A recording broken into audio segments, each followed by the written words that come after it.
இரவு சிவகோச்சாரியாரின் கனவில் தோன்றிய சிவபெருமான் யாரோ வேடன் செய்வது என்று நினைக்காதே. அவன் அன்பே உருவாக இருப்பவன்.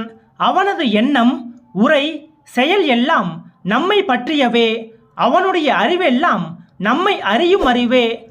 அவன் தன் செருப்பு காலால் முன் இருந்த மலரை நீக்கும் பொழுது, முருகனை கொஞ்சும் பொழுது, அவன் சிற்றடி நம்மேல் படும்பொழுது உண்டாகும் இன்பம் உண்டாகிறது. அன்புருவான அவன் உடம்பாகிய பாத்திரத்தின் வாய் வழியாக என்மேல் ஊற்றும் நீர் கங்கை புனலை விட புனிதமானது. தன் தலையிலிருந்து அவன் உதிர்க்கும் மலருக்கு பிரம்ம விஷ்ணுக்கள் செய்யும் அர்ச்சனை மலர்களும் சமானமாகாது. அவன் மென்று சுவைத்து பார்த்து தரும் ஊன் வேத வேள்விகளில் இடும் அவியை விட சிறந்தது. வேத முனிவர்கள் சொல்லும் துதியை விட அவன் சொல்லும் அன்பு மொழிகள் எனக்கு இனிக்கின்றன. அவனுடைய அன்பு நிலையை உனக்கு காட்டுகிறேன். நாளைக்கு நீ